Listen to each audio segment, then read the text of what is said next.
Good morning. We're coming to you from the balcony. I'm trying to get Ringo to look at the camera. You can look at the camera. You can say hi to the people. The people want to see you.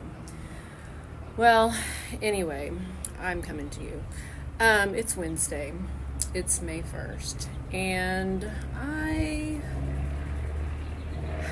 haven't posted anything in a while, and there's a reason for that.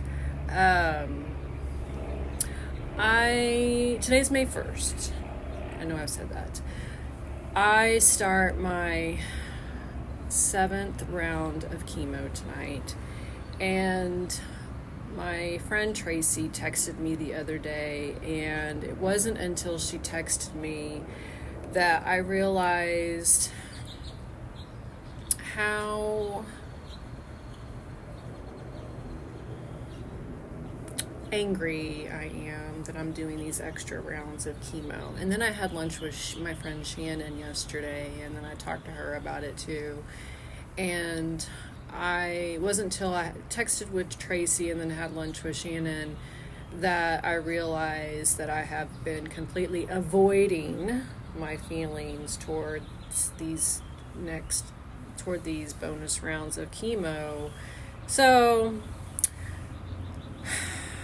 just thought I would share this kind of revelation. So I knew that I was going to have to do these bonus rounds of chemo, I guess like a month or two ago, when my last MRI came back wonky. My neuro-oncologist kind of hinted at it. So I've actually had about 2 months to think about it. But when it actually became reality, I just kind of tucked it away, and I have been very effectively avoiding it. I also realized in the last 2 days that I have been fixating on other things in order to avoid it. So in the last 2 weeks, I have been very effectively fixating on other things to probably a very unhealthy level in order to avoid the fact that tonight I start chemo again. And I'm just angry at it. And I haven't prepared for it. So I have like a checklist of things that I need to do in order to prepare for chemo. I haven't done any of it. My chemo arrives to me in mail order from a mail order pharmacy, and when it arrived about a week ago, I took it off the porch and I flung it into the house, and I ignored it for about 2 or 3 days. Yeah, that seems like a pretty healthy response, doesn't it? Yes, flung it across the room and ignored it. And yes, so avoid. And I did eventually get it off the floor, did eventually tuck it into a corner of one of my drawers where it has sat. I have not gotten it out. It is 9:30 in the morning, and I haven't gotten it out. I have not prepped my nightstand for chemo.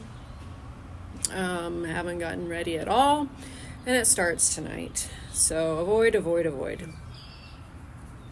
I'm just not happy about it. I know it is the right thing to do. I know it gives me the best chance, and I want the best chance. I want to be a medical miracle. I want all of these things. I want the weed killer on my tumor spot, all that good stuff. I'm just not happy about it. And I'm not real pleased with myself that I have fixated on other things these past 2 weeks. But I'm human, and I'm messy, and that is reality. So, yeah. So that's kind of where I've been the last couple weeks, and that's why you've not really heard from me with respects to my cancer stuff. I've been doing stuff. I've been going about my life, but you've not really heard from me from a cancer perspective. Yeah. So just hold a space for me in your heart. And while we're here, hold a space for my son. He got laid off from his job, and he needs a new job. He's 19. He has a lot of drive-through experience. He's a hustler. He works hard. He lives paycheck to paycheck. He needs a job so he can pay rent. So if you know anybody that's hiring, let me know. And pray that I actually could get my chemo medicine out of my drawer and prep my nightstand, because 9 o'clock p.m. is when I take, about 9:30 is when I take my chemo medicine, and I probably need to get my nightstand ready. So have a good rest of your day. I'll talk to you later. Ringo, do you want anything to say? He says, nah, I'm good. Everything's good in Ringo land. Talk to you later.